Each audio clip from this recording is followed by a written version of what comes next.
parole de Dieu, c'est Dieu. Ne la méprisez pas, sinon c'est Dieu que vous méprisez.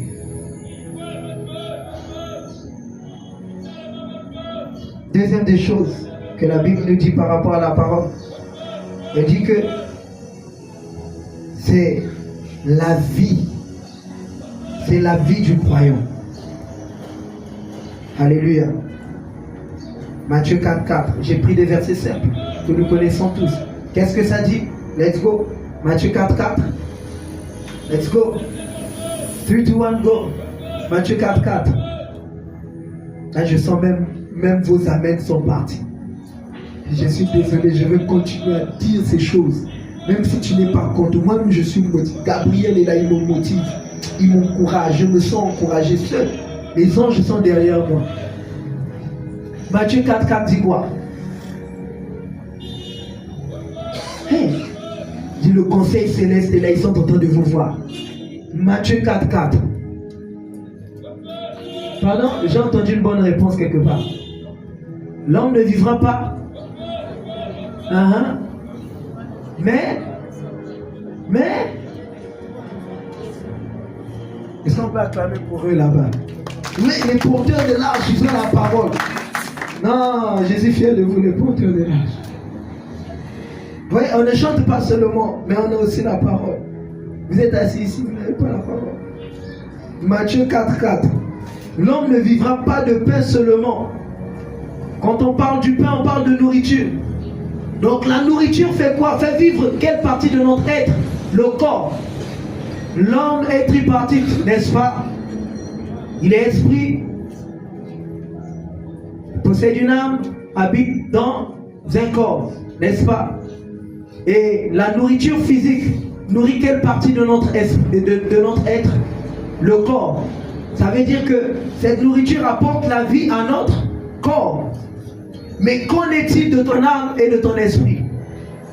Qu'est-ce qui apporte la vie là-bas? Quelle est la nourriture de ton âme qui vivifie ton âme, qui vivifie ton esprit? C'est quoi? C'est quoi? C'est la parole. Voilà pourquoi il a dit l'homme ne vivra pas de pain seulement. Parce qu'il est conscient que l'homme ce n'est pas qu'un corps. L'homme c'est aussi l'esprit. Du 1er au 30, nous mangeons le haricot, nous mangeons le saka. Du 1er au 30. Mais nous affamons notre esprit. Nous sommes incapables de le nourrir. L'esprit est en train de périr. L'esprit est en train de mourir. Tandis que la chair est en train de vivre. C'est ce qui se passe actuellement. Nous faisons jeûner notre esprit. Et ton esprit n'a pas besoin de jeûne. C'est ton corps qui en a besoin. Ton esprit n'a pas besoin de jeûner. C'est ton corps qui en a besoin. Alors envoie à l'esprit la nourriture qui nous convient. Pour qu'il vive. Envoie à ton âme la nourriture qui convient. Pour qu'elle vive. Cette nourriture, c'est la parole de Dieu. Sans la parole, ton esprit meurt à petit feu. Ton âme est en train de mourir. Ton esprit est en train d'agoniser. Parce qu'il y a carence de parole. Parce qu'il n'y a pas la parole. La parole, c'est cet oxygène qui fait respirer ton esprit, qui fait vivre ton esprit, qui le permet de fonctionner. Mais lorsque cette parole n'est pas là, ton esprit meurt. Voilà pourquoi Christ, en parlant toujours dans l'Apocalypse aux églises, il dit que je sais que tu passes pour être vivant, mais tu es mort. Beaucoup de gens viennent à l'église, mais sont morts. Beaucoup de gens sont dans les chorales, mais sont morts. Beaucoup de gens sont assis, prennent les notes, mais sont morts. Beaucoup de gens prêchent, même comme moi, mais sont morts. Pourquoi? Il n'y a pas la parole. Il n'y a pas la... On a l'apparence d'être vivant, mais on est mort parce que Dieu connaît le fond de toutes choses. Il n'est pas impressionné par ce que nous faisons. Tout ce qui l'impressionne, c'est la parole que tu as en toi. C'est ça qui l'impressionne. Voilà pourquoi il dit que si vous demeurez en moi et que mes paroles font quoi? Demeurent en vous. Ça, c'est un verset qui illustre même la maturité. Demeurez en lui. Plusieurs le font. Oui, plusieurs le font. Il y en a ici là 35 ans de la foi, n'est-ce pas? Vrai ou faux? 18 ans de la foi. Incapable de citer Jean 3,16. Vrai ou faux? incapable de citer Matthieu 4,4. Ça fait 20 ans dans la foi. Ça fait 18 ans dans la foi, tu es là. Incapable de citer un verset biblique correctement du début jusqu'à la fin. On est là. 20 ans, 18 ans, 12 ans. C'est une honte. Là, ça prouve que tu es mort, tu n'es pas vivant. Si vous demeurez en moi et que mes paroles demeurent en vous, il faut que la parole demeure en toi. C'est ça la maturité. Il dit que demandez ce que vous voudrez et cela vous sera quoi? Accordé. Jusqu'alors tu pries, il y a des demandes, Dieu ne te donne pas. Pourquoi? La parole n'habite pas en toi. Parce que la parole dans le croyant est un signe de maturité. Ça veut dire que Dieu n'a pas peur de te donner les choses. Dieu n'a pas peur de te confier les choses parce qu'il sait que tu es assez mature pour en prendre soin, pour les utiliser. Tu pries, tu vas avoir 1 million de francs CFA. Oui, n'est-ce pas? Je sais que tu es là, je parle de toi. Et jusqu'alors, il ne te donne pas.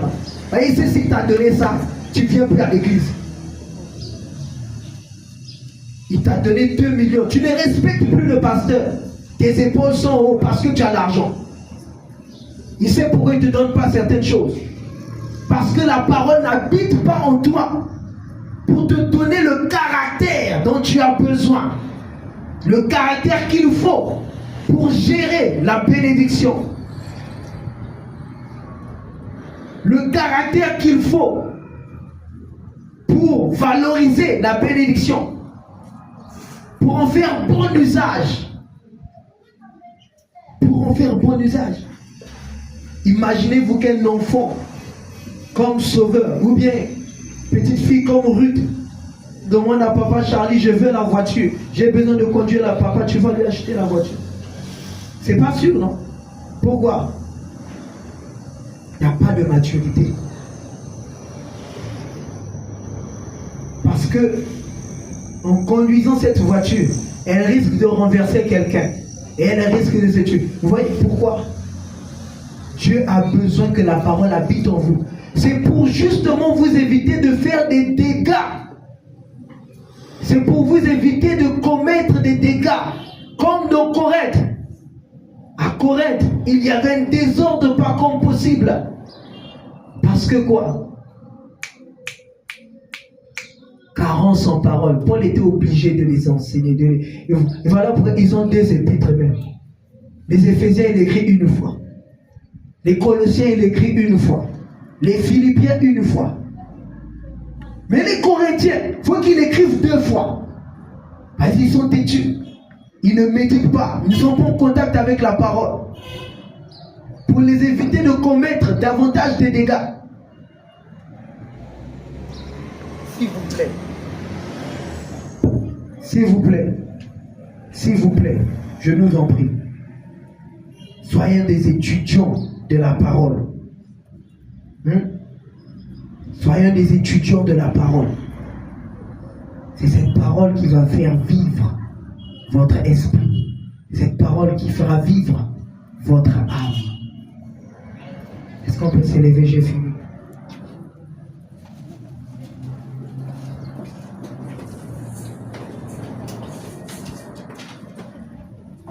Nous allons prier.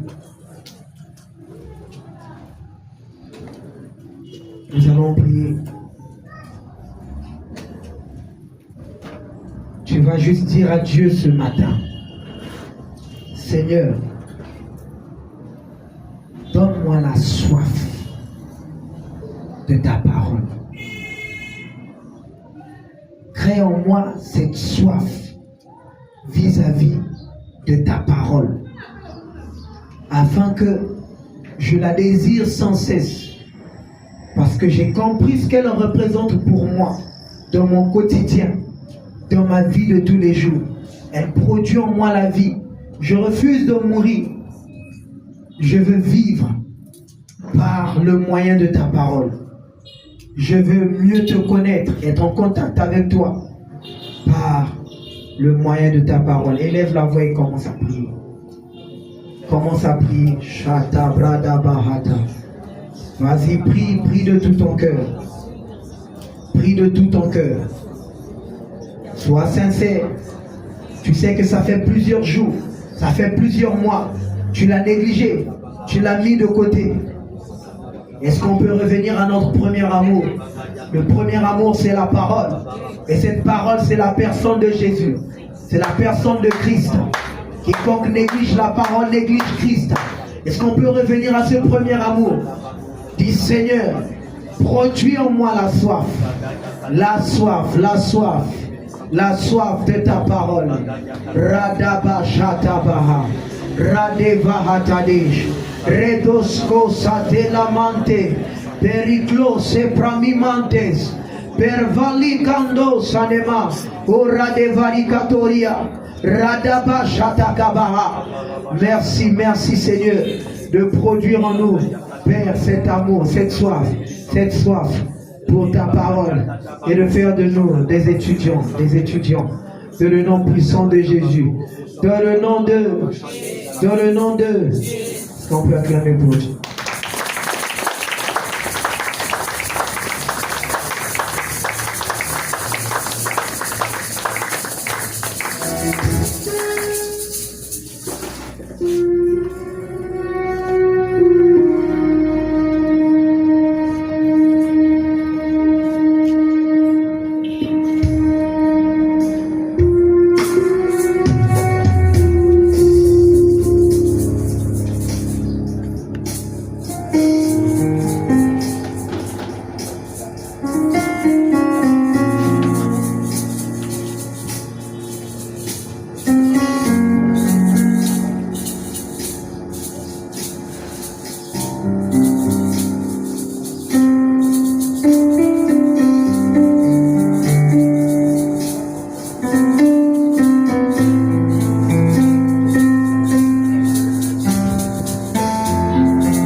Seigneur, c'est toi qui as les paroles de la vie. C'est toi qui as les paroles de l'essor. C'est toi qui as les paroles du libère, Seigneur. Nous voici dans ta parole, dans ta présence, Seigneur. Nous voici dans ta présence. Nous voulons, Seigneur, mon Dieu, pouvoir t'écouter nous parler ce matin, Seigneur.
Bonjour et bonne arrivée. Je peux vous souhaiter donc la bienvenue dans la présence de Dieu. Amen. Amen, amen. Alors, je sens, on reste debout s'il vous plaît. La première chose que j'aimerais vous demander, c'est déjà mettez vos téléphones sur vibreur, s'il vous plaît. Et la deuxième chose que j'aimerais te demander, c'est je ne veux pas te voir avec un téléphone en main. Pas de téléphone en main pendant le culte. Donc, mets ton téléphone dans le sac. Si tu n'as pas de Bible imprimée, il y a haut. Donc, tu vas supporter ça. Amen. Et la troisième chose qu'on va faire pendant qu'on est debout, je vais demander au frère Vince de faire la lecture le psaume chapitre 1. Toi qui as ta Bible, prends ta Bible, tu vas suivre exactement la lecture et le frère Vince va nous la faire.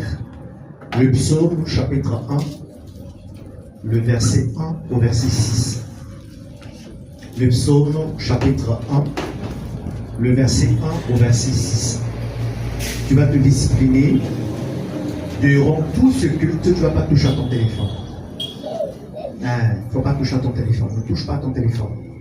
Tu n'as pas de Bible, donc tu vas rester main vide. Ne touche pas à ton téléphone. C'est un sacrifice. Ne touche pas à ton téléphone. Donc si je vois quelqu'un avec un téléphone, ce qui va t'arriver, c'est pas bon. Ne touche pas à ton téléphone. Alors, on va démarrer cette lecture importante et tu vas écouter, tu vas suivre dans ta Bible.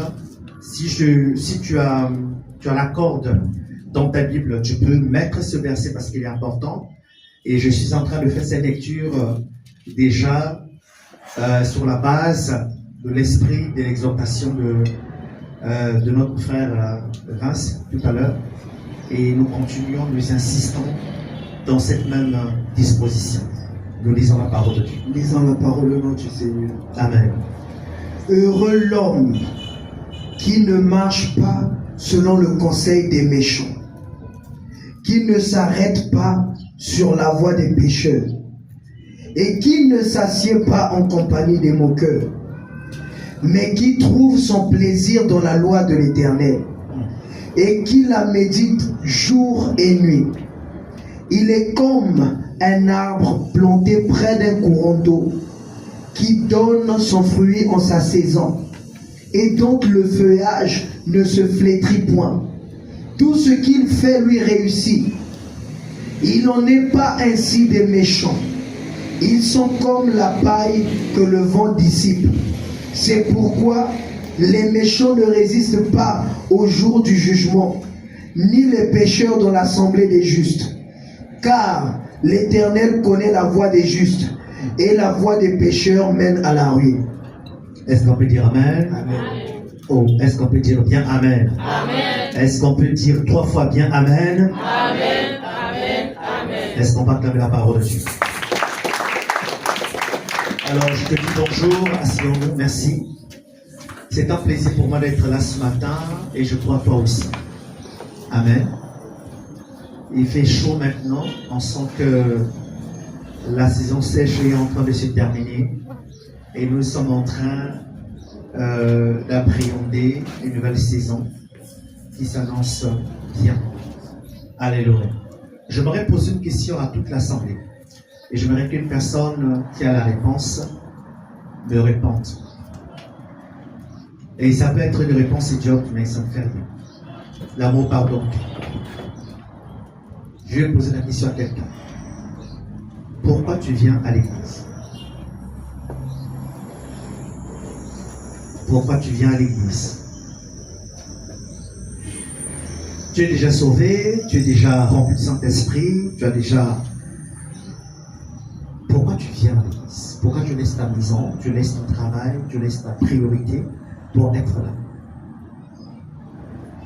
Est-ce que je peux avoir un micro? Quelqu'un peut me disposer un micro pour que quelqu'un lève la main et me dise pourquoi il est là ce matin.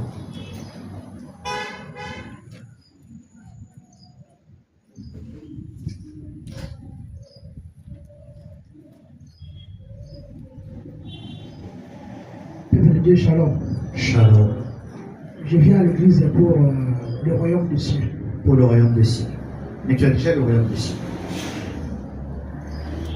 Pourquoi tu viens à l'église?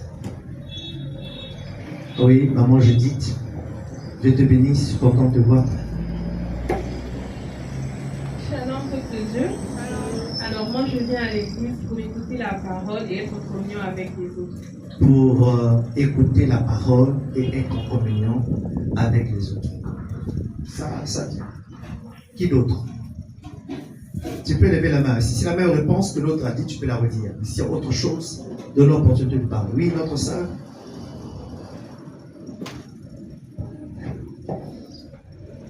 Moi, je viens à l'église pour être enseignée parce que comme aujourd'hui j'ai écouté le monsieur parler de la parole, ça m'a appris à mieux méditer la parole afin de communiquer aux autres pour être tous sauvés. Alléluia. Waouh, c'est fort ça. Oui. Sa réponse aux forces déjà à acclamer le Seigneur. Est-ce qu'on peut acclamer le Seigneur? C'est pas une réponse calculée. C'est une réponse spontanée. Elle est sincère. Qui d'autre peut me donner la raison pour laquelle il vient à l'église? Moi, je viens à l'église pour restaurer mon alliance de temps en temps avec Dieu au moyen de sa parole. Restaurer son alliance au moyen de sa parole. Waouh! C'est très spirituel ça. C'est hautement prophétique. Restaurer son alliance. Oui. Qui d'autre? En temps normal, tout le monde allait parler parce que tout le monde est là. Donne-moi ta raison pourquoi tu viens à l'église.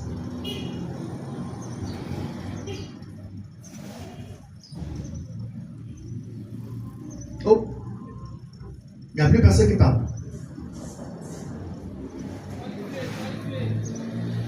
Alors, rapidement, nous allons prendre l'un des textes de base, Hébreux chapitre 10, le verset 25. Hébreux chapitre 10, le verset 25. Comme Don dispose le micro, parce que je voudrais nommer les gens qui vont lire, Papa Joël prendra donc cette première lecture.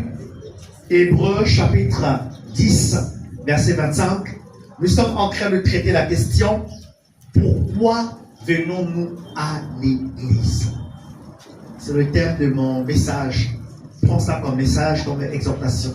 Pourquoi viens-tu à l'église? Pourquoi je viens à l'église? Pourquoi nous sommes là? Pourtant tu es sauvé, tu as Christ dans ta vie. Pourquoi tu es là? Pourquoi dois-je venir tôt le matin et repartir tard le dimanche? Je peux rester toute la journée sur mon lit. Je peux en train de faire ce que je suis en train de faire. Pourquoi je viens au culte? Pourquoi je viens à l'église? Pourquoi c'est important? Pourquoi c'est nécessaire? On commence par ce premier texte et nous restons debout s'il vous plaît. Nous lisons avec Papa Joël. Nous sommes dans Hébreux chapitre 10, verset 25. Nous lisons la parole de Dieu. Hébreux chapitre 10, le verset 25. Hébreux chapitre 10, le verset 25. Lisons au nom du Seigneur. Amen, amen. Retenons fermement. Hébreux 10, 25. Oui, 25. Sorry. N'abandonnons pas notre assemblée. N'abandonnons pas notre église, notre assemblée, oui. Comme c'est la coutume de quelques-uns. Comme c'est l'habitude de beaucoup d'entre nous. Mais exhortons-nous réciproquement. Encourageons-nous. Mais encourageons-nous. On n'abandonne pas notre église, mais on doit s'encourager à quoi? Et cela d'autant plus que vous voyez s'approcher le jour. Alléluia. Est-ce qu'on peut dire Amen? Amen. Est-ce qu'on peut dire bien Amen? Amen. Asseyons-nous. L'auteur des Hébreux au chapitre 10 nous exhorte à ne pas abandonner notre église, à ne pas abandonner notre assemblée. Assemblée veut dire église. Église veut dire pas d'abord le lieu, pas d'abord le bâtiment, mais la réunion des saints. La réunion de ceux qui ont cru en Jésus, ceux qui ont été sauvés, ceux qui sont baptisés par l'immersion et ceux qui sont baptisés par le Saint-Esprit constituent l'assemblée des saints. Alléluia. Il dit, n'abandonnons pas notre assemblée comme c'est l'habitude de quelques-uns parmi nous. Il dit, mais exhortons-nous, encourageons-nous. Ici déjà, l'auteur aux Hébreux nous dit que nous venons en église vous êtes encouragés. Il dit, cela plus que vous voyez s'approcher le jour. Quel jour? Mais le jour de l'avènement du Seigneur. Le Seigneur revient bientôt. On parle de l'enlèvement. On parle de la venue de Jésus. On parle de la grande tribulation. On parle des événements de fin des temps. Le jour dont on parle ici, c'est le jour où le Seigneur reviendra. Et il peut arriver à tout moment. Comme ce matin, comme cet après-midi, comme ce soir, comme cette nuit. Il peut arriver. Alors s'il arrive et que tu es dans une disposition maladroite, mais du reste, et tu auras vécu toute ta vie chrétienne nullement. Est-ce que je parle bien ici? Il dit que exhortons-nous, n'abandonnons pas notre assemblée, n'abandonnons pas notre église, n'abandonnons pas nos réunions de culte. Pourquoi? Parce que c'est vital pour nous. C'est vital pour ta foi. C'est vital pour ta famille. C'est vital pour ton travail. C'est vital pour ce que tu es, ce que tu as. N'abandonne pas ton église. N'abandonne pas les réunions d'église. Tu es sauvé, c'est vrai. Dans ta maison, Dieu t'écoute, c'est vrai. À la maison, tu pries, c'est vrai. Mais n'abandonne pas ton église. Dis à ton voisin, n'abandonne pas ton église. Aïe, parle fort. N'abandonne pas ton église. Parle bien, n'abandonne pas ton église. Non, ton maman Caroline ne parle pas, on va répondre à cause d'elle. N'abandonne pas ton église. N'abandonne pas ton église. Dis à ton voisin, n'abandonne pas ton église. N'abandonne pas ton église. Alors, je m'avais donné ici 8 raisons pour lesquelles tu ne dois pas abandonner ton église. 8. Est-ce qu'on peut démarrer ensemble? 8 raisons. 8 raisons. 8 raisons. 8 raisons pour lesquelles tu dois te lever pour être là. 8 raisons que tu dois laisser les priorités dimanche matin, par exemple. Parce que tu travailles de lundi à lundi, de lundi à vendredi, de lundi à samedi. Mais tu dois comprendre qu'il y a un temps où tu dois tout laisser pour que tu sois dans la maison de Dieu. Tu pries à la maison lundi, mardi, mercredi, jeudi, vendredi, samedi. Mais c'est important aussi d'être en réunion avec les autres. Pas seulement le dimanche. Chaque église a son programme. Chaque église a son agenda. Tu dois t'informer de la journée de ton église pour ne pas manquer aux réunions. Parce que j'aimerais dire à quelqu'un, je n'ai pas seulement présent le dimanche à l'église. Est-ce que je parle bien? La première raison qui te pousse de ne pas abandonner ton assemblée, de ne pas abandonner ton église, et de pouvoir donner une raison à ta motivation. D'abord, la première raison, c'est pour adorer Dieu avec les autres. Dis avec moi, adorer Dieu avec les autres. Est-ce qu'on peut le répéter sans son? Adorer Dieu avec les autres. Adorer Dieu avec les autres. Je viens à l'église pour adorer Dieu avec les autres. Je viens en réunion d'église pour adorer Dieu avec les autres. Parce que mon adoration, ton adoration, ne commence pas en assemblée. Ton adoration commence dans le lieu secret. Dans ton culte personnel. Est-ce que je parle bien? Amen, amen. Chacun a 4 cultes. Écoutez-moi bien. Chacun a 4 cultes. Il existe 4 types de cultes. Le premier type de culte, c'est le culte personnel. Dis-moi le culte personnel. Quand je me lève le matin, la première offrande que je donne à Dieu, c'est mon action de grâce. C'est mon adoration. C'est quand je prie, quand je répands mon cœur dans sa présence. Alléluia. Le deuxième culte, c'est le culte conjugal. La Bible déclare que si Dieu d'entre vous s'accorde sur la terre pour demander à mon Père qui est dans le ciel, il leur sera accordé. Donc, je me suis, par exemple, moi qui suis marié, je me mets en prière avec mon épouse le matin comme la nuit pour prier ensemble. C'est un culte conjugal. Le troisième culte, c'est le culte familial. Chez moi, en famille, nous prions chaque 21h. Toute la famille est rassemblée et en train d'offrir à Dieu des sacrifices d'action de grâce. Mais les 3 premiers cultes n'excluent pas le 4e culte qui est le culte communautaire. Être ensemble comme ce matin pour être édifié, pour être encouragé. En venant ici ce matin, nous venons pour adorer Dieu ensemble. Alléluia. Alléluia. Voilà ce qui est écrit dans le psaume 149, le verset 1. La sœur Jenny lira ce verset. Le psaume 149, verset 1. Le psaume 149, verset 1. Le psaume 149, verset 1. Pendant que 1 Pierre 4, 10 se prépare avec maman Grace Maryse. 1 Pierre 4, 10 se prépare et nous sommes au niveau de le psaume 149, verset 1.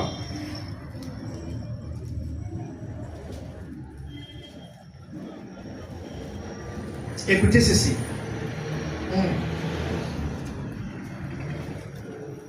Lisons la parole de Dieu. Amen. Le psaume 149, le verset 1. Louez l'Éternel. Louez l'Éternel. Chantez à l'Éternel un cantique. Chantez à l'Éternel un cantique nouveau. Chantez ses louanges dans l'assemblée Chantez ses louanges dans l'assemblée de quoi? Des fidèles. Des fidèles. Dans notre version, on dit dans l'assemblée des saints. Oh, on ne parle pas encore de la nouvelle alliance. Hein. On parle quand même on dit l'assemblée des fidèles, l'assemblée des saints. L'assemblée, c'est ça que nous sommes là. On prie. J'ai entendu dire, les gens dire que non, mais l'église n'est pas publique, l'église c'est pas le bâtiment, l'église on peut rester à la maison, etc. Vous savez, quand on tord les Écritures, quand on ne connaît pas la parole de Dieu, on la tord comme on fait. L'assemblée des fidèles existe. Pas seulement de l'Ancien Testament, depuis l'Ancien des temps, ça existe. Est-ce que je parle bien? Il y a un culte communautaire, il y a un culte de l'assemblée. Là où 2 ou 300 rassemblés en mon nom, le Seigneur est présent. Est-ce que je parle bien? La première raison, c'est que tu viens en assemblée adorer Dieu avec les autres. Alléluia. Merci frère et sœur. Écoutez-moi bien. Raison pour laquelle le culte communautaire ne se prépare pas dimanche lorsqu'on vient ici et se prépare à la maison. Il y a beaucoup de personnes qui viennent dans leur cœur, dans leur corps, laissent leur cœur à la maison. Tu peux venir à l'église et laisser ton cœur à la maison. On ne doit pas te forcer à louer et à chanter pour Dieu. Mais quand tu quittes la maison en disant que je vais pour aller adorer Dieu, mais tu viens dans une meilleure disposition du cœur. Ton adoration, ta louange ne doit pas être forcée, ne doit pas être demandée, ne doit pas être demandée. Est-ce que je parle bien? Oui, Vince. L'assemblée des fidèles est une assemblée des adorateurs. Un adorateur ne laisse pas son cœur à la maison. Un adorateur ne laisse pas son offrande à la maison. Un adorateur vient dans un esprit d'adoration, dans un esprit de louange, dans un esprit d'action de grâce, dans un esprit où tu viens rendre culte. Adorer veut dire rendre culte. Il suffit de voir comment les chants, même vous qui répondez, on sent que c'est dit que vous n'êtes pas là.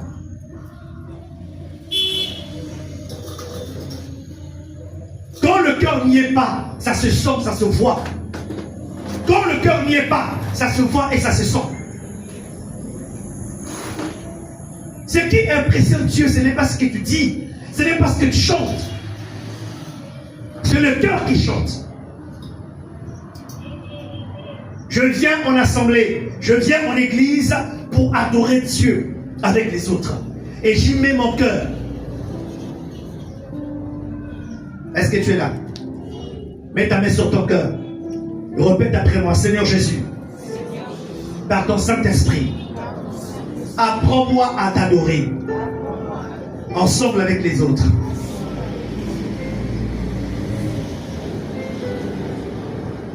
Amen. Désormais, tu sais qu'il ne faut pas venir à l'église. Ce n'est pas une retrouvaille. Ce n'est pas pour rencontrer quelqu'un. Mais tu viens pour adorer Dieu avec les autres. Et cette adoration commence par le cœur. Est-ce que je parle bien? La deuxième raison qui me pousse d'être en assemblée, c'est pour servir Dieu avec les autres. Je viens en église. Je viens le lundi d'intercession. Je viens le vendredi de culte de puissance. Je viens le samedi, le dimanche en culte pour servir Dieu et les autres. 1 Pierre 4, 10. Nous lisons avec mon mari.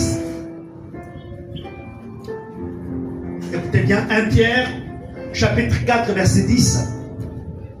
Lisons la parole dans 1 Pierre 4, verset 10. Écoutez bien.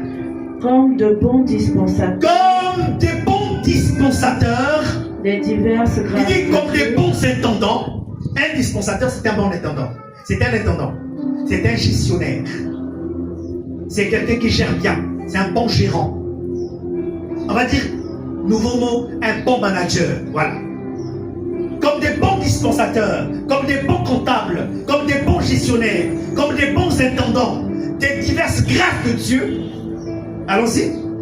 Que chacun de vous mette au service des autres le don qu'il a reçu. Écoutez-moi bien. Tel que vous êtes assis dans cette assemblée, si dans votre cœur vous avez reçu Jésus comme Sauveur, comme Seigneur, si vous avez été baptisé par immersion, et si vous avez reçu le don du Saint-Esprit, comprenez-moi bien, vous avez au moins un don, sinon plus. Vous avez des dons qui vous donnent la responsabilité de servir Dieu. Est-ce que je parle bien? Si tu es en Christ et tu n'as pas encore eu le temps de servir le Seigneur, c'est que tu es en train de pécher. Tu empêches les autres de manger ton don, de manger ton service. Tu es assis à ces chaises parce que les gens les ont arrangées. Tu es assis à ces chaises parce que les gens les ont payées. Ce culte est harmonieux parce qu'il y a eu le concours de plusieurs grâces et de plusieurs services. La question que je m'aurais te poser, à quand ton service? À quand ton service? À quand ton service? À quand ton service? À quand ton service? Je viens en église pour servir Dieu et les autres. La question que je te pose, sers-tu Dieu? Tu sers Dieu?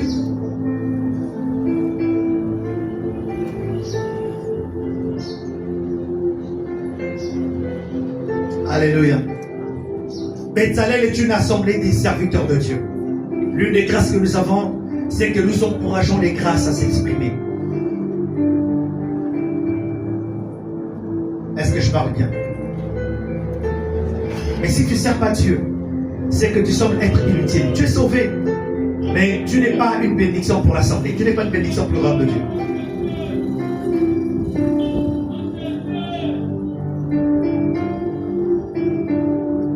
Alléluia.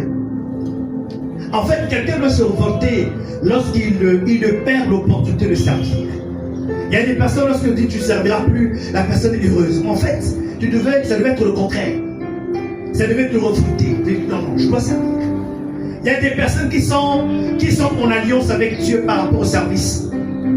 Leur service est une alliance avec Dieu. Plus ils servent Dieu, plus Dieu les bénit.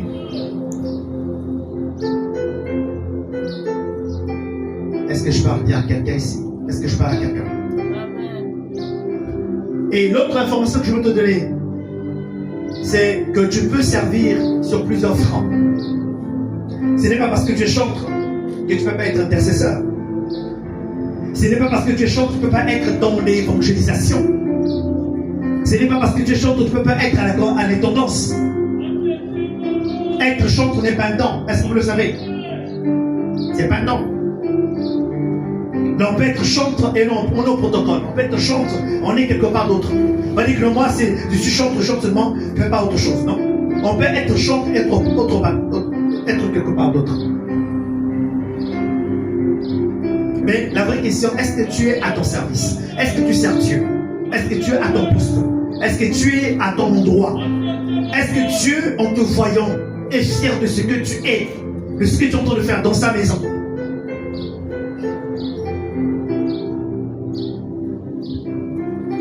Déjà que tu viens en retard. Les cultes commencent ici à 7h. Le 7h, c'est l'intercession des intercesseurs. De 7h de 7h à 7h50. Non, c'est tôt pour toi parce que tu dois dormir. Tu dois faire une grasse matinée. De lundi à lundi, tu ne fais pas faire la grasse matinée. Mais tu fais la grasse matinée le dimanche à 7h. Félicitations. Aidez-moi à acclamer la personne qui trouve. Aidez-moi s'il vous plaît, acclamons la personne qui passe son temps à faire la grasse matinée le dimanche. Oh, acclamons le Seigneur.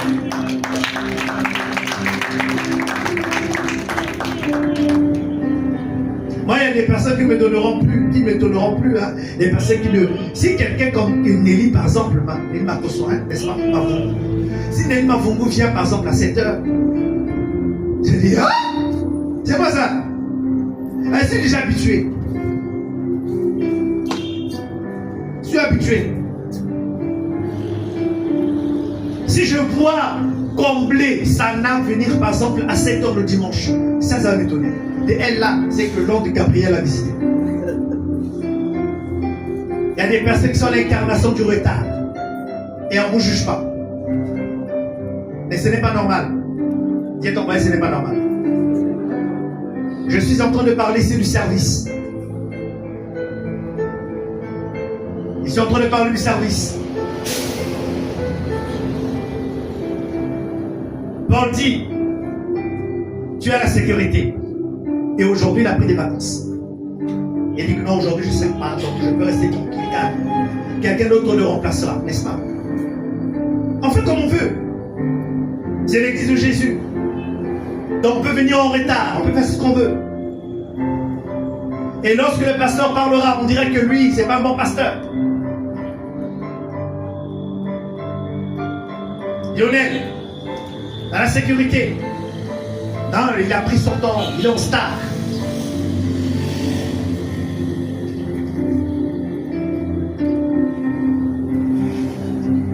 Anthony, Lionel est là-bas. Anthony, Lionel est à son poste. C'est Anthony. Moi aussi j'ai un projet de faire pousser mes cheveux. Comme ça maîtresse. Comme ça je serai un pasteur tendance. Qu'est-ce que vous en pensez? C'est pas un péché de toute façon. Parce que Dieu nous regarde le cœur chéri, n'est-ce pas? Je peux venir avec en tresse ici, en tant que pasteur.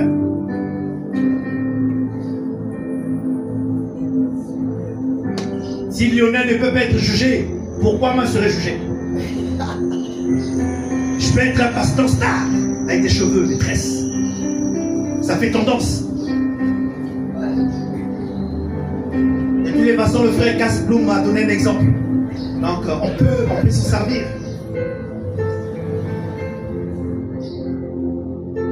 Non, les gars, l'église, c'est une affaire sérieuse. Moi, je dis souvent, écoutez-moi bien, et je serai peut-être trop tranchant. Si tu veux être chrétien, sois-le à 100%. Si tu veux pécher, pêche correctement. Au moins, tu es dans le péché. Mais tu ne peux pas être et dans le péché et dans le chrétien, dans la chrétienté. Tu perds le temps. Si tu es dans l'église, sois dans l'église vraiment. Si tu es dans le monde, sois dans le monde vraiment. Mais tu ne peux pas être entre les deux. C'est pas possible.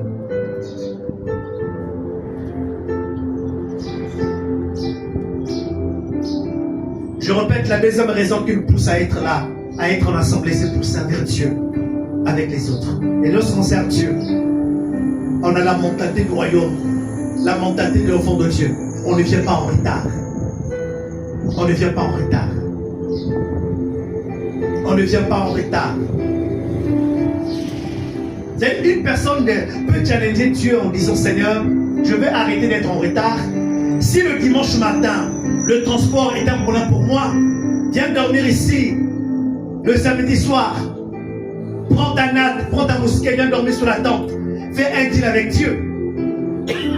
Je refuse d'être en retard parce que nous devons rencontrer. À l'église ici, il y a des endroits. Viens dormir. Si tu es en couple, Yako. Si tu es célibataire, c'est encore mieux.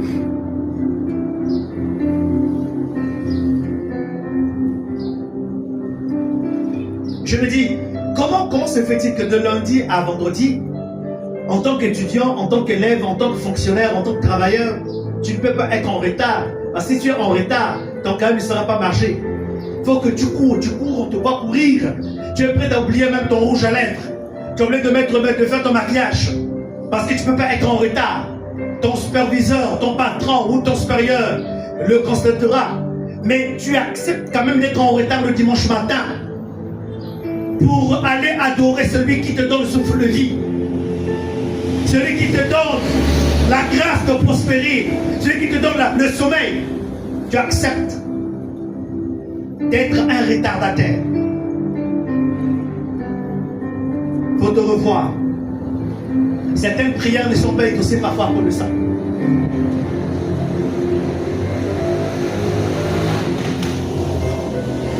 Je peux avancer? Avancer? C'est sûr? Acclame le Seigneur si tu veux qu'il avance. La troisième raison pour laquelle nous venons en église, c'est pour fraterniser avec les autres. Dis avec moi fraterniser. Répète encore fraterniser. Donc fraterniser, c'est un verbe nous tirant le mot fraternité. Dans fraternité, il y a frère dedans. On est frères. La communion fraternelle, qu'est-ce que c'est? Parce que c'est ça justement l'une des raisons de notre assemblée. Nous sommes en assemblée parce que nous devons fraterniser. Hébreux chapitre 10, verset 24. La sœur Mavi lira. Et nous lirons Galates 6, 2.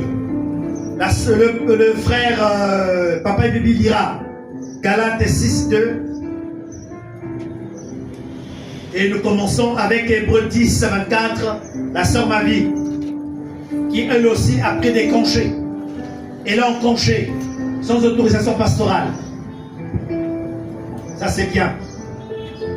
Dis le verset. Il te concerne d'abord avant qu'il concerne les autres. Le verset dit quoi? Je lis la parole de Dieu dans Hébreux 10, le verset 4. Oui. 24 plutôt.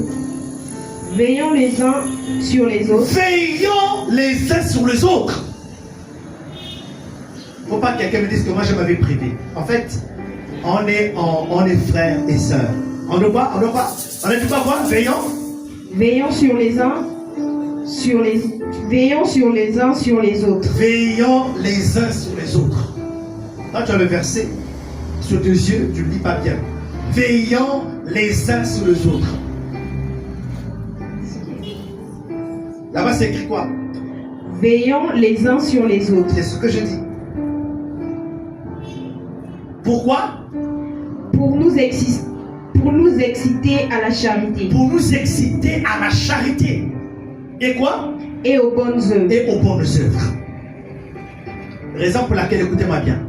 Le fait d'être en assemblée, c'est une famille. Mais cette famille est basée sur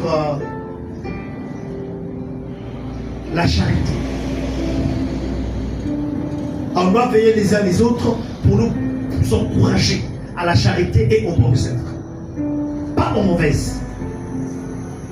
Ça veut dire que lorsqu'on doit s'asseoir après la main finale, dans la semaine, c'est pour parler des choses, c'est pour parler des idées, c'est pour parler comment encourager l'un ou l'autre à mieux servir le Seigneur, mais pas pour parler des gens. Quelqu'un a écrit, les grands esprits ne discutent pas des gens, les grands esprits discutent des idées. Est-ce que je parle bien? Écoutez-moi bien. Dès que vous venez à l'église, il y a plusieurs personnes. L'église ressemble à une clinique, à un hôpital.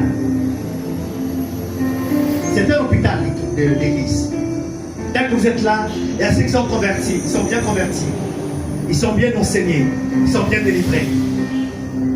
Il y a ceux qui sont bien convertis, mal enseignés, mal délivrés. C'est aussi un mélange. Il y a ceux qui sont mal convertis, mal enseignés et mal délivrés. Il y a ceux qui refusent de se convertir, donc qui refusent d'être enseignés et qui refusent d'être délivrés. Et on a ce mélange-là ici. Donc quand tu viens, choisis bien ta fréquentation. Raison pour laquelle quand tu viens par la révélation. pour ne pas quitter sur la parole de quelqu'un.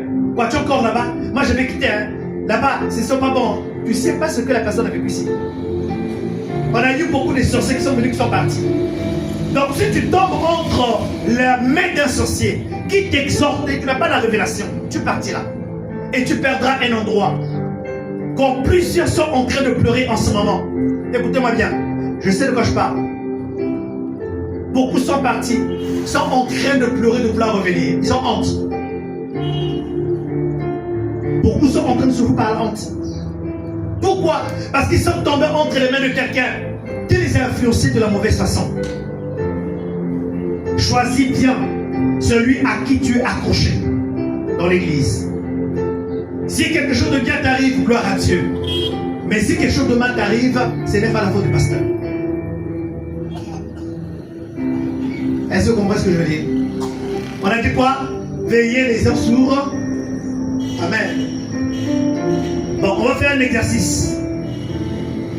Je vais demander à la sœur Armélia de prendre son téléphone et de le décoder, de le remettre au frère Vince pour que le frère Vince lise tous les messages.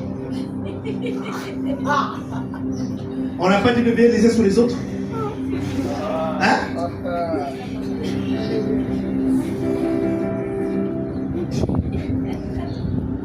Il lira donc les 10 premiers messages, les noms et leur contenu.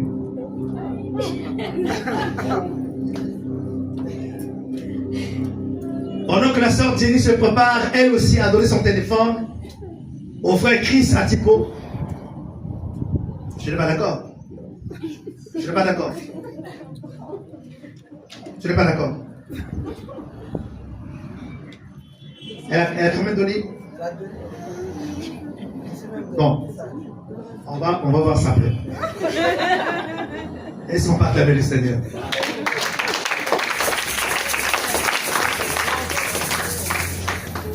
On a dit quoi? Veiller les uns sur eux pour nous exciter à la charité et aux bonnes œuvres. Tu as vu le bombardement? Mais quand tu vois trop de bombardement dedans, c'est suspect. Hein? Mais attends, elle est célibataire. On voit une femme mariée, plusieurs que son mari l'a envoyé. Elle est célibataire. Hein? Que des dépôts, des entrées seulement. Et puis on ne voit pas clair. Galates 6:2. Écoutez bien, nous sommes en train de fraterniser. On parle de la fraternité ici. Nous sommes en 3 raisons. Oui? Lisons donc Galates 6 au verset 2. Écoutez. Portez les fardeaux les uns des autres. Portez les fardeaux les uns des autres. Et vous accomplirez ainsi la loi de Christ. Et vous accomplirez ainsi la loi de Christ. Écoutez-moi bien. Vous savez, tous ceux qui viennent ici ce matin ne sont pas venus pour être bénis financièrement. Il y a des gens, tout le monde n'est pas là pour l'argent. Il y a des personnes qui ont compris que leur seule famille, c'est l'église. Quand ils sont là en famille, ils sont en église. Quand ils sont en église, ils sont en famille. Mais il y a des personnes, après la nuit finale, qui n'ont rien à manger. Parmi nous.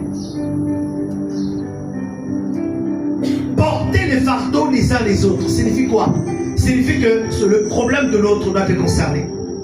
La situation de l'autre doit être ta situation. Est-ce que je parle bien? Regarde autour de toi.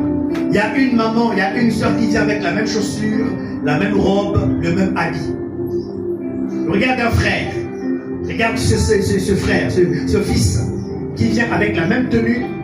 Et même s'il est bien habillé, la personne peut porter des problèmes. Vous savez, écoutez-moi bien, détrompez-vous des personnes qui sont bien habillées dans l'église. C'est parfois ces personnes-là qui souffrent plus encore que vous.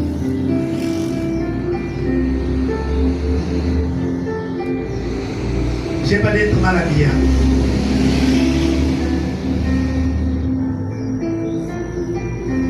Vous voyez par exemple la sœur Jenny, elle est en complet rouge bordeaux, machin, elle donne l'aspect de chef de service, quelque chose, mais elle a été malade. Toute cette semaine, elle a été malade. Vrai, faux, ma fille. Mais qui a constaté l'absence de la sœur Jenny et l'a appelé? Qui l'a appelé? La sœur Nana. Elle est même venue me voir. Elle est venue te voir. Elle est même venue te voir. Tu as confirmé qu'elle est venue te voir. Donc, lève-toi un peu. Lève-toi, Jenny. Donc, quelqu'un qui ne la connaît pas va la voir en cycliste, en vacancière, en parisienne qui veut descendre d'Air France. Je rappelle, ah la tante là, on dirait qu'elle pète sa forme, hein, avec les allures de chef de département, de chef de service. Et tu peux la fatiguer à la fin.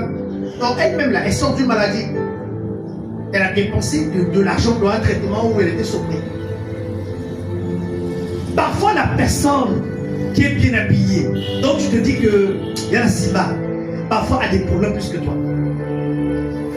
Est-ce que je parle bien? Amen. Amen. Amen. Assieds-toi, s'il te plaît. Maintenant, on va faire un exercice. Regarde celui qui est à côté de toi.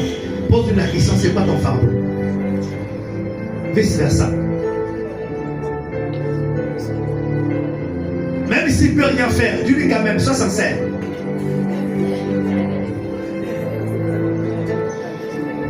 Si tu as faim, dis que j'ai faim, je n'ai rien à manger à la fin. Dis seulement, on ne sait jamais. Quel est ton fardeau? Dis que je n'ai pas de transport. Dis mon fardeau, j'ai besoin d'un travail.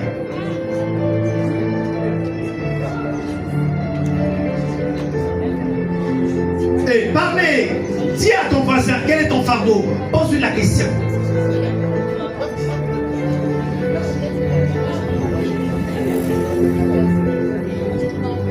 Non, ne me regarde pas.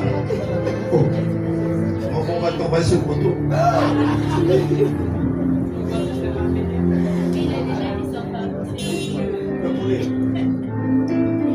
Il y a quelqu'un qui est moins cher comme ça. On est, pardon, ne dis pas de poulet.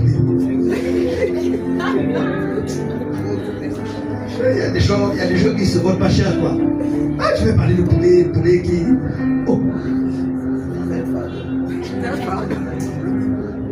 Alléluia. Acclame le Seigneur, acclame Jésus.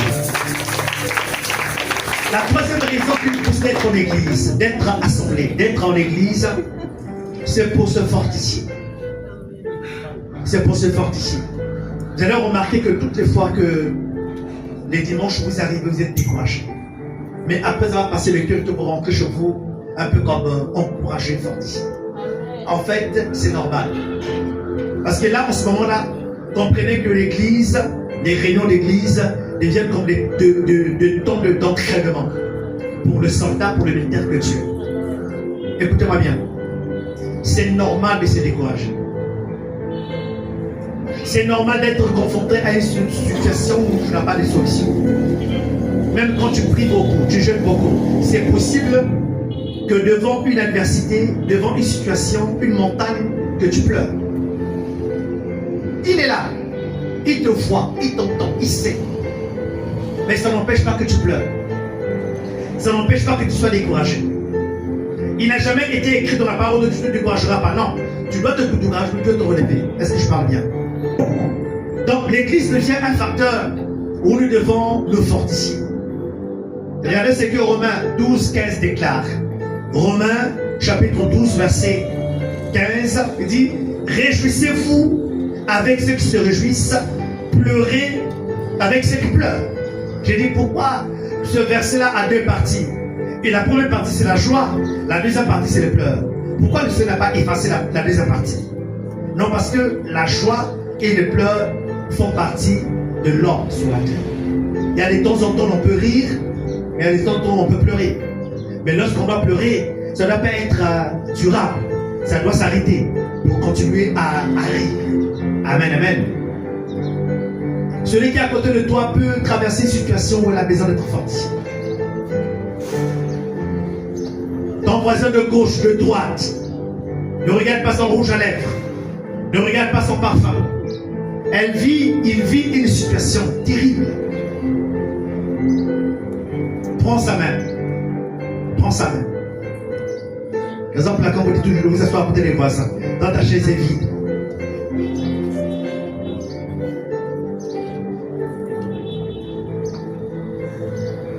Bon.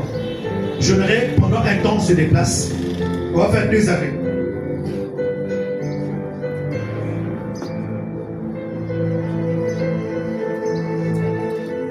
Deux aveux. Vous pouvez être debout, vous pouvez être... Ok. Regardez. Là, écoutez un peu, dis-moi. J'aimerais que ce message soit un message pratique. Écoutez-moi bien.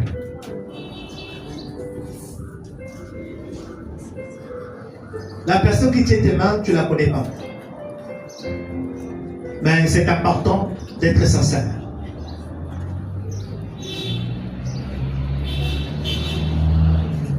La deuxième raison, c'est nous sommes en église, nous venons en église pour nous fortifier. Ne peut être fortifié que la personne qui est découragée. La personne qui est la quatrième raison, c'est donc, je disais, pour nous fortifier, pour nous consoler. Pour nous consoler, il faut être plutôt en situation de découragement. J'aimerais que tu parles avec ton voisin. Parle-lui. Nous allons prier tout à l'heure, mais préparez d'abord. Regardez-vous. Ouvrez les yeux, regardez-vous. Te pose la question, qu'est-ce qui te décourage? Dis-lui simplement que je n'ai pas encore payé mon loyer. Je n'ai pas d'argent. J'ai des combats de famille. Parle-lui. Et l'un parlera à l'autre et l'autre parlera à l'autre. Tenez-vous bien, c'est très important ce que nous sommes en train de faire.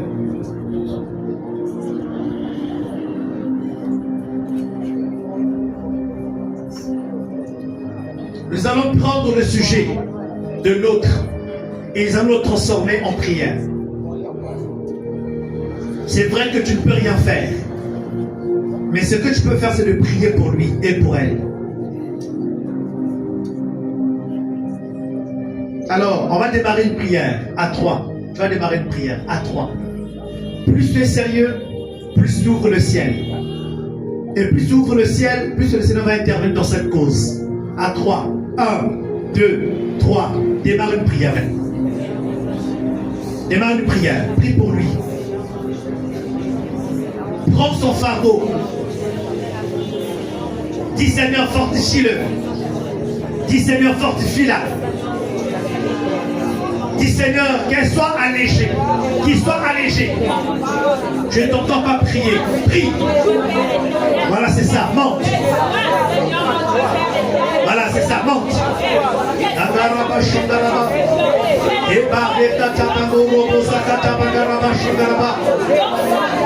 Je ne t'entends pas prier. Oui, c'est ça. C'est ça. Implore Dieu, implore Dieu, implore Dieu. Que le ciel et la terre composent.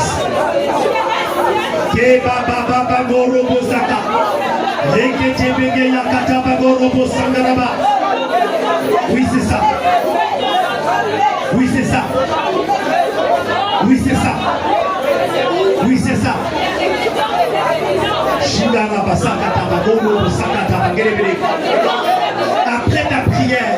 Après ta prière, il doit être fortifié. Grâce à ta prière, que Dieu le fortifie.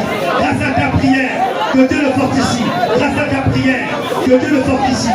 Parle à Dieu, parle à Dieu, parle à Dieu.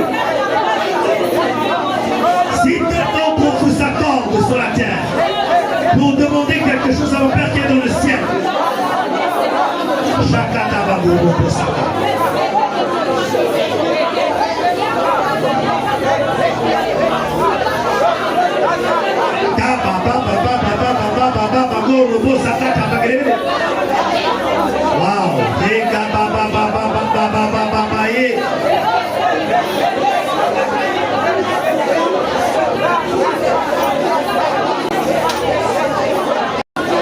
Réveille son esprit, réveille son esprit, réveille son esprit. Qu'il reçoive de Dieu, qu'il reçoive de Dieu. Refuse le découragement. Refuse le découragement. Refuse le commencement. Refuse. Refuse. Refuse. Refuse. Refuse. Dis Seigneur, ramène-le dans ta présence. Ramène-le dans ta présence. Dis-le-lui. Demande, demande, demande.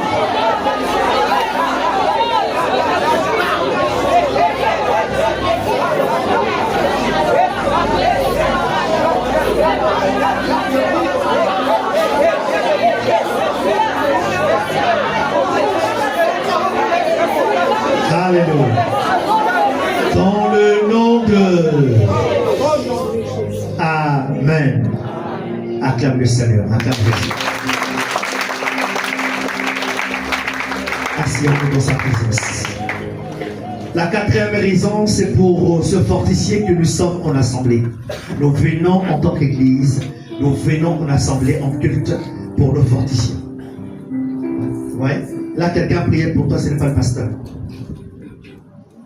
C'est possible, même en réunion de semaine, voir quelqu'un dire est-ce qu'on peut prier à la fin? Moi, je refuse que l'église soit un lieu de soupçon. Quand j'arrive, on dirait que je ne suis pas pasteur d'une telle église où il y a des clans. Hein? Par clan, il y a ma pauvre, par clan, il y a pas de batambogo, par clan, il y a ma fonctionnaire. Pas possible. Ou bien les clans des célibataires et les clans des mariés. Non. L'église est église. Chacun de nous ici a une valeur égale à l'autre par rapport à Dieu. Il n'y a pas quelqu'un ici que Dieu aime plus que l'autre. L'amour de Dieu pour tout le monde est le même. Maintenant, chacun peut se distinguer par sa consécration, par sa foi et sa façon de servir. Est-ce que je parle bien? Donc, je ne suis pas d'accord que quand tu entres ici, que tu te vois tellement élevé que l'autre est bas. C'est une des choses que Dieu est. Il n'y a pas quelqu'un qui est plus grand, qui est plus important que l'autre.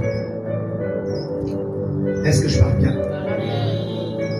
Mais si toi tu as un peu et que l'autre n'a rien, ça ne te donne pas le droit d'être plus grand que l'autre. C'est pas ça l'église. Vous comprenez ça? Ça s'appelle des valeurs. Allez dans d'autres églises, vous avez déjà vécu ça. Vous avez déjà vécu ce que je dis, mais en réalité, c'est rare. Dans beaucoup de communautés, c'est lorsque le pasteur d'église qui règne mieux.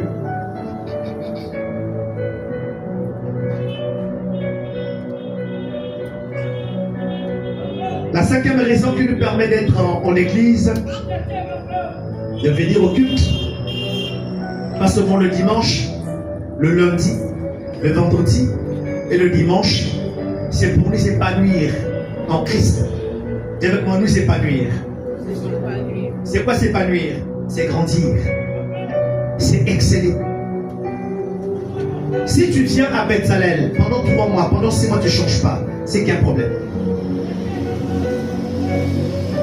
Tu dois expérimenter la transformation. Tu dois expérimenter le changement. Le changement en tout. Est-ce que je parle bien?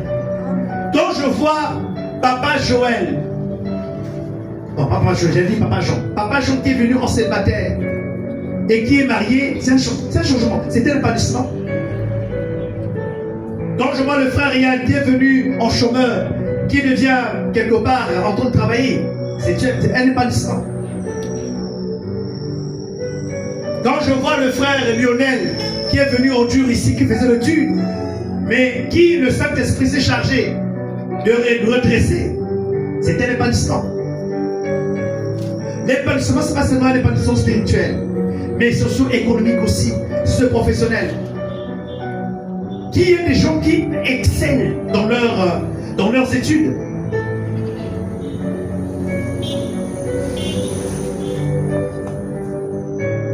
Alléluia. Est-ce que je parle bien? 1 Timothée chapitre 4, versets 14 à 15. Je lis pour vous. 1 Timothée 4, 14 à 15. Je lis pour vous. Ne néglige pas le don qui est en toi et qui t'a été donné par prophétie avec imposition des mains de l'Assemblée des anciens. Verset 15. Occupe-toi de ces choses. Donne-toi tout entier à elles, afin que tes progrès soient évidents pour tous. C'est qui est très intéressant de noter. Afin que tes progrès soient évidents pour tous. Tu dois évoluer. Tu dois grandir.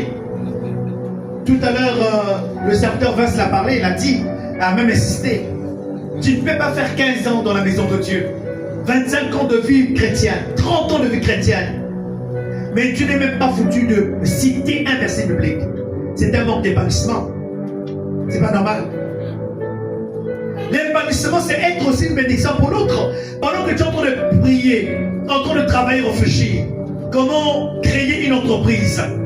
Mais le premier lieu où tu dois faire les recrutements, mais c'est à l'église. Est-ce que je parle bien? Tu as un salon de coiffure, tu as besoin de quelqu'un. Mais le premier endroit, c'est à l'église.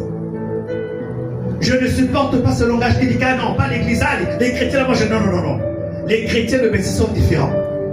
Tu dois trouver des gens ici à faire travailler. Tu ne peux pas prendre une expérience et en faire une loi pour tout le monde. Donc, on ne pas marcher avec Tati, ça ne marchera pas avec Coco. C'est pas vrai.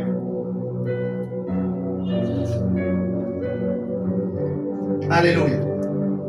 Si tu as besoin d'un personnel, viens voir le pasteur. Il y a des gens au milieu de nous qui ont besoin de travail. Raison pour laquelle je dis à toi qui cherches du travail, sois sérieux et honnête. Tu es spirituel dans le chômage, mais quand tu as le travail, c'est toi-même qui es en train de combattre le culte dans le milieu professionnel.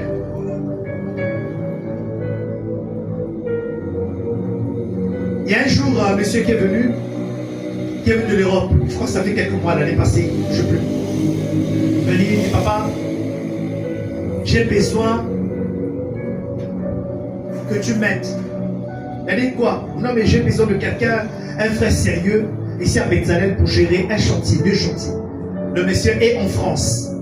Je vais gérer deux chantiers par un frère sérieux qui sera payé, mais qui sera chargé aussi à payer, prendre les devis, et puis, etc., faire les travaux et lui rendre compte. J'ai dit un bon projet. Un très bon projet. Mais qui pourrait engager l'intégrité, la moralité, le sérieux d'une personne? Quand j'ai cherché dans l'église, je n'ai pas trouvé. Je n'ai pas trouvé qui je vais recommander là-bas. Il y a l'argent. Mais je dis, et après? J'ai dit, tel prie bien, prêche bien, il me fait bien. Mais côté intégrité,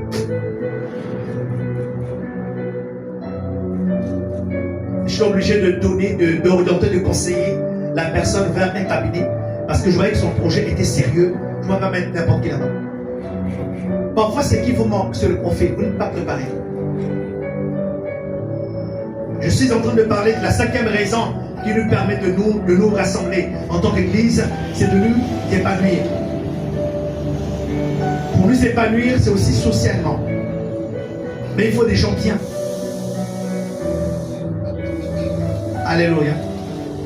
Beaucoup de personnes ici ont été employées par beaucoup des employeurs ici, dans la même assemblée. Vous les connaissez, ils sont parmi nous ici. Et ça fait une fierté. Dans d'autres communautés, l'église est un réseau. Celui qui a un peu donne à l'autre. Celui qui a un travail informe les autres. Ainsi de suite. Malheureusement, même dans le groupe de l'église, on ne voit pas les gens qui envoient des offres d'emploi. On voit des offres d'emploi. Il y a des gens qui ont besoin de travail ici. L'épanouissement, c'est pas seulement spirituel. On ne vient pas à l'église pour parler en langue. On vient aussi pour trouver des opportunités. Vous comprenez? La priorité, c'est le salut. C'est la consécration. Mais aussi autre chose. Amen. Il y a des gens bien qui sont là. Ne manquez pas de penser, les recruter, les avoir avec vous. Dis bien Amen pour que j'avance. Amen. La 6e raison qui nous permet de nous rassembler en tant qu'Église, c'est aussi pour gagner les autres à Christ. Pourquoi nous sommes dehors? Pourquoi depuis quelques mois nous sommes dehors? Ça fait déjà plus de 4 ou 5 mois que nous sommes dehors. Nous sommes là, à l'extérieur. Parce que nous voulons témoigner. Ceux qui passent, ceux qui sont dans le quartier, que nous sommes une église, que nous sommes ouverts, nous sommes là. Mais aussi, toi aussi, ça te permet de pouvoir inviter quelqu'un pour dire que viens avec nous, viens avec moi à l'église, viens écouter la parole de Dieu. Alléluia. Toi, tu te fais inviter dans les VIP, dans les boîtes de nuit, dans les fêtes, dans les enterrements, dans les funérailles, tu y vas. Les anniversaires, tu ne manques pas. Mais toi aussi, à ton tour, invite-les, qui viennent écouter la parole de Dieu. Alléluia. Alléluia. 2 Corinthiens chapitre 5, verset 20 déclare: nous faisons donc les fonctions d'ambassadeurs pour Christ, comme si Dieu exhortait par nous. Quand tu parles de Christ à quelqu'un, c'est comme si tu étais un porte-parole de Dieu, un ambassadeur de Christ auprès de quelqu'un d'autre. Mais cette énergie, nous l'avons lorsque nous nous rassemblons. On vous le rappelle.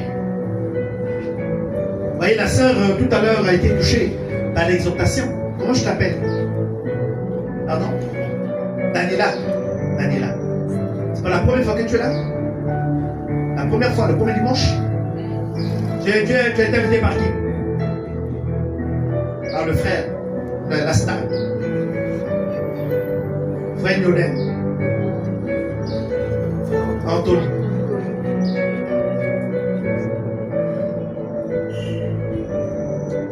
Vous voyez, elle vient d'arriver, elle a été touchée par le message, elle était sincère, elle a dit. Est-ce qu'on peut acclamer cela pour elle?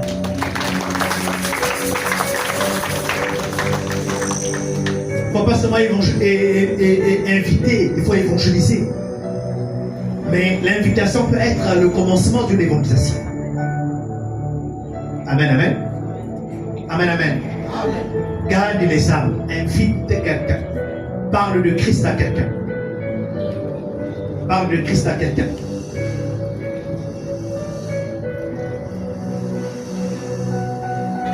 Chaque samedi, nous avons une sortie d'évangélisation générale. Tu n'es jamais venu. Cette convocation de samedi concerne tous les départements. Les papas, les mamans, les jeunes. Ça ne vous intéresse pas. Samedi 8h, nous sommes là. Jusqu'à 12h. On ne t'a jamais vu. Tu ne viens pas et ça ne t'intéresse pas. Et c'est toi qui pries Dieu pour qu'il te bénisse. Heureusement qu'il te connaît dans ton cœur.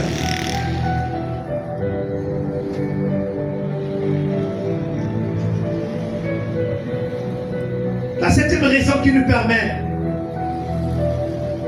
de nous rassembler en église, d'être là ce matin, c'est pour attendre et préparer la venue de Jésus. Ah, parce que tu penses à ton examen, tu penses à ton travail, là tu es à l'école, tu es à l'université, là ton dernier diplôme. Après c'est pour avoir le travail, après c'est pour te marier, après c'est pour avoir les enfants. En fait tu es en train d'oublier que le Seigneur revient bientôt. Tu oublies qu'il y a l'enlèvement qui existe. L'enlèvement existe. Nous sommes des pèlerins sur la terre. C'est donc pour lequel tu es en train de travailler là en ce moment. Donc tu perds le sommeil, tu es en train de... Voilà, tu le laisseras. Tu ne l'emporteras pas. Le Seigneur revient bientôt. Matthieu 25, verset 13 déclare. Matthieu 25, verset 13 déclare. Veillez donc, puisque vous ne savez ni le jour ni l'heure. Lorsqu'on vient en église, lorsqu'on vient en assemblée, on vient pour préparer et attendre la venue de Jésus. Chaque message que tu écoutes te challenge, tu édifies à une vie de consécration, à une vie de sainteté, parce que tu dois préparer ton enlèvement. 2 Pierre 3, 9 à 10 déclare: le Seigneur ne tarde pas dans l'accomplissement de la promesse, comme quelques-uns le croient, mais il use de patience envers vous, Ne voulons pas qu'aucun ne périsse, mais voulons que tous arrivent à la repentance.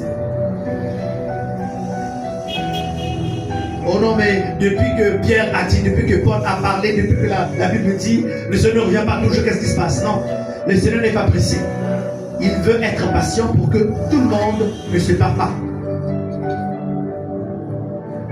Pendant que tu travailles, n'oublie pas qu'il y a l'enlèvement. Pendant que tu es en train de chercher la promotion, n'oublie pas qu'il y a l'enlèvement. Pendant que tu penses au mariage, n'oublie pas qu'il y a l'enlèvement. Pendant que tu es en train de penser avant le visa du Canada, n'oublie pas l'enlèvement. L'enlèvement peut arriver à tout moment. Tu as vécu 15 ans de célibat. Et la 6e année où tu te maries, juste après la coupure du gâteau et après avoir mangé le dragé, en allant sur la route de lune de miel, le Seigneur revient enlèvement.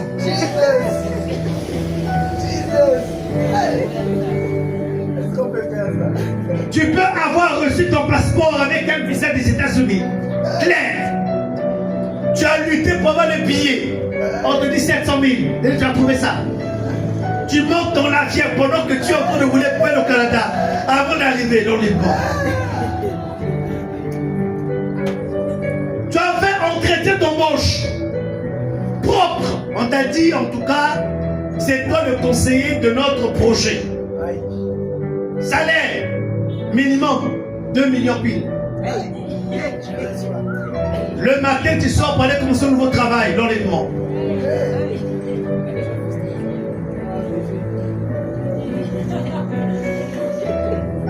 Ça peut arriver à tout moment. Ça peut arriver à tout moment. Mais je voudrais dire à quelqu'un, il n'y a pas de meilleure bénédiction que d'être dans la présence de Dieu. Il n'y a pas de meilleure bénédiction que d'être avec le Seigneur pendant l'éternité. C'est plus important que le mariage. C'est plus important que la promotion. C'est plus important que la visibilité. C'est plus important que d'aller aux États-Unis. Là-bas, c'est mieux d'ailleurs. Est-ce que je parle bien? Amen. Et enfin, la dernière raison, la 8e et la dernière raison qui nous permet d'être en assemblée et d'être en église, c'est que nous venons en église aussi pour trouver des solutions à nos problèmes. Comprenez ça? Trouver des solutions à nos problèmes. Matthieu chapitre 11, verset 28. Matthieu chapitre 11, verset 28, je lis pour vous. Venez à moi, vous tous qui êtes fatigués et chargés, et je vous donnerai du repos. Donc ce verset, on le lit d'une certaine façon, mais je voudrais te le simplifier. Amen. Le culte, la réunion en culte, venir à l'église peut aussi être un moment où le Seigneur te donne une direction prophétique par rapport à un besoin, par rapport à un souci. Alléluia. Mais l'église aussi peut être un lieu de réponse par rapport à tes prières de semaine. Amen, amen. Je vais raconter quelque chose qui s'est passé récemment à Abidjan, en Côte d'Ivoire. Tout à l'heure, j'ai demandé aux gens de prier, non? J'ai demandé aux gens de prier, non? Hein? J'ai demandé aux gens de prier, non? J'ai demandé aux gens de parler. Et puis les deux frères sont retrouvés dans l'assemblée en train de prier. Maman de prier dit, mais quel est ton problème? De oui, moi j'ai fait une demande d'emploi. Tant qu'il ne parle pas, non. On a tu parles, les gens sauront, bando c'est bien. Vous n'écoutez jamais. Hein? En tout cas, ce jour-là, le frère a écouté. Il dit, ah non, mais j'ai déposé mon souci, mon fardeau. C'est que j'ai fait une demande à telle entreprise et j'attends la réponse. Mais j'ai besoin vraiment de cet emploi. De la banque, qui aura prié. Ils ont prié, chacun a donné son sujet, ils ont prié. Et quand ils ont prié à la fin, le frère à qui il a parlé lui a dit, l'entreprise à laquelle tu as adressé ta demande là, c'est moi le directeur général. Donc tu commences lundi. Tu la clames pas.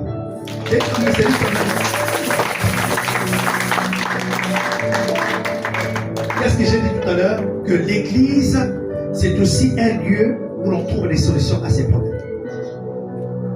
En Parfois, la personne qui est à côté de toi, c'est elle qui a la solution à ton problème. Mais tellement que tu ne la vois pas en voiture. Ah, comme il n'y a pas de voiture, il n'y a pas de parking aussi. Parfois, c'est la personne qui a son problème. Parlez. N'ayez pas honte. Ne vous gênez pas. Si tu as faim, dis à quelqu'un que non, j'ai faim, je n'ai rien à manger à la fin du culte. Si elle peut, elle fait, si elle ne peut pas. Elle dit bon, voilà. Tu donnes 5 minutes. Parle. Attends-moi ça. Parle-lui.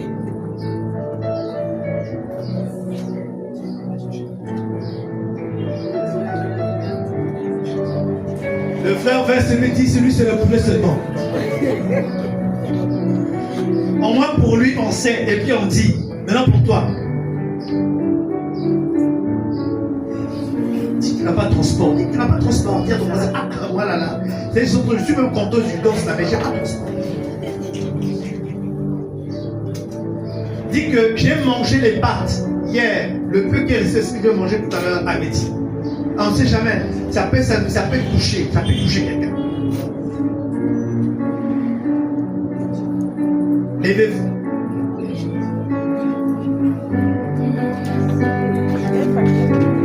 Bon. Peut-être que ça ne va pas toujours au même endroit. Il faut te déplacer vers un voisin.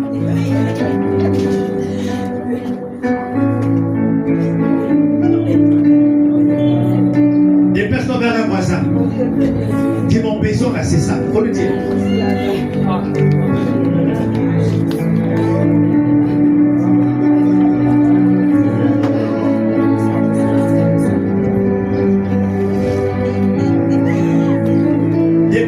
Déplace-toi vers un voisin. Dis-lui. Dis-lui que j'ai les mains démêlées, mais il me manque un peu d'huile de palme.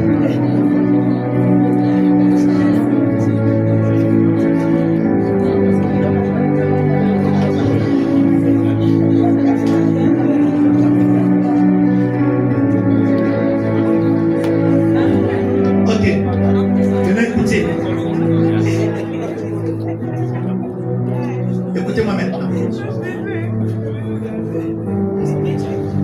Suivez maintenant. Regardez. Regardez d'abord, écoutez d'abord.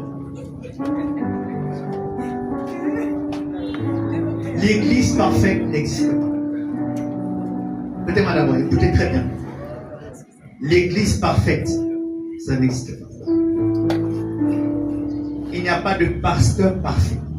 Non, lui là, ah non, il est bien. Il est bien qu'il n'a pas dans mon nom.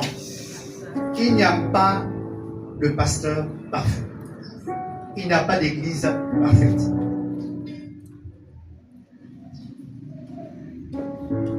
Bon, je pose une question ici, sincèrement. Qui s'est déjà battu ou querellé avec un frère ou une sœur de sa famille? Querellé. Ok. Il y a déjà querellé. Bon, laisse-le jouer déjà. Tu es querellé avec ton frère. D'accord. Ton frère direct. D'accord. Qui porte le même nom. Même sang, même nom. Non, on ne demande pas qui a raison, qui avait tort. Ça ne nous intéresse pas. Mais ce que je m'aurais posé, tu vas t'identifier à tous ceux qui ont vécu la même chose que toi. Maintenant, après avoir querellé avec ton frère, est-ce que tu as quitté la famille? Non, attends. Est-ce que tu as quitté la famille? Est-ce que tu as supprimé le nom de ta famille? Pourquoi? Hein? Sur le sang. Est-ce que vous savez que le lien de sang, j'allais dire le lien spirituel, est plus fort que le lien de sang? Amen. Non, quelqu'un n'a pas compris. Amen. Je vais très bien. Je suis très prophétique même.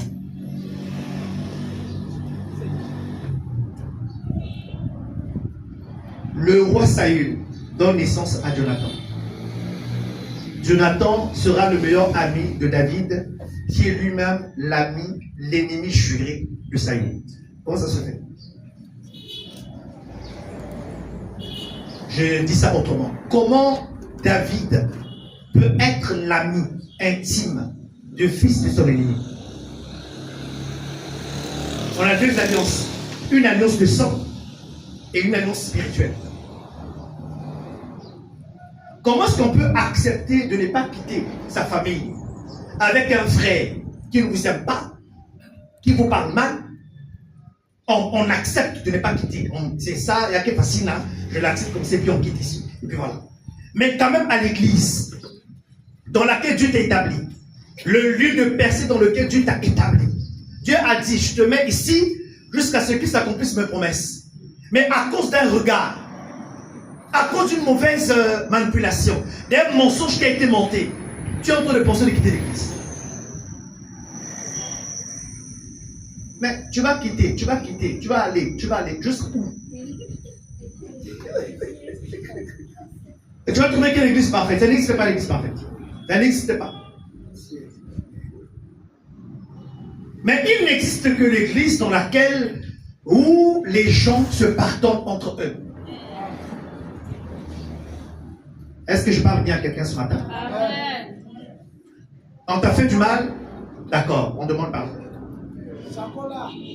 On t'a fait du mal, on t'a fait du tort, on t'a accusé? D'accord, on demande pardon, qui dit? Maintenant on dit que moi je ne pardonne pas. Ça te regarde maintenant entre toi et Dieu. Mais l'église est une église dans laquelle où nous avons la culture du pardon. Si tu te pardonnes, tu n'as pas d'autre choix que de pardonner aux autres. Amen. Et je vous assure que il y a des gens qui ont été avec nous, qui ont été plus aimés, qui ont été plus... On a fait du bien, ils sont quand même partis. Mais qui ne sont pas bien, qui ont rétrogradé. Beaucoup sont repartis dans le monde. Je vois des TikTok où les gens sont en train de danser dans un bouquin. Les gens qu'on a baptisés ici. Ils sont en train de danser le fali pour pas aller au Kilimatata, dans TikTok. Par orgueil.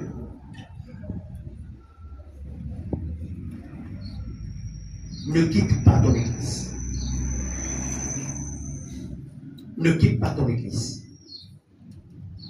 Tout problème se règle.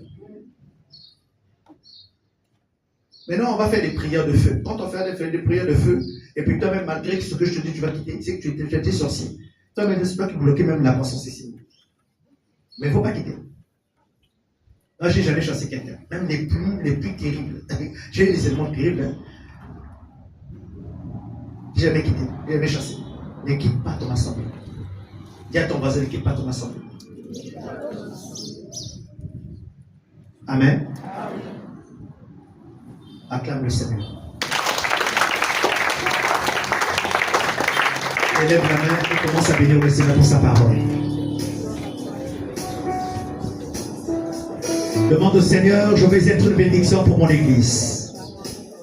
Élève ta voix. Dis Seigneur, je vais être une bénédiction pour mon église.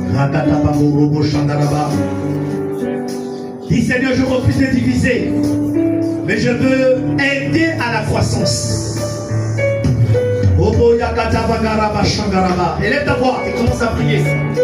Merci Jésus. Je vais être celui qui construit et non celui qui divise. Dis-le lui. Je vais construire et non diviser. Je vais construire et non diviser. Kabandorobo Shagaraba. Ebare Katabangorobo Sakatabagaraba. Dis Seigneur, je vais construire. Je vais construire. Je vais construire. Je vais construire. Alléluia. Kabangorobo Shakatabagerebe Sangaraba. Jésus. Bogorobo Shagaraba. Sois restauré ce matin, sois restauré ce matin. Peu importe tes combats, sois restauré ce matin. Que par ce message, que le Saint-Esprit te restaure. Que par ce message, que le Saint-Esprit te met dans le hauteur. Par ce message, que le Saint-Esprit essuie tes larmes. Par ce message, que le Saint-Esprit te pousse d'avancer et d'exceller. Alléluia.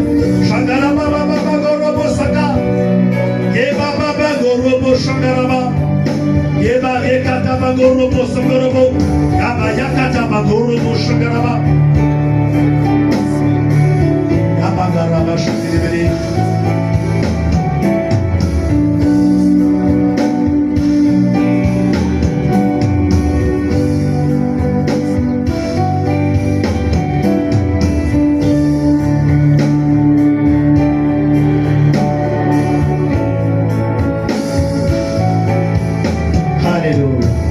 Dans le nom de... Acclame très fortement Jésus. Acclame Jésus, acclame Jésus, acclame Jésus, acclame Jésus, acclame Jésus.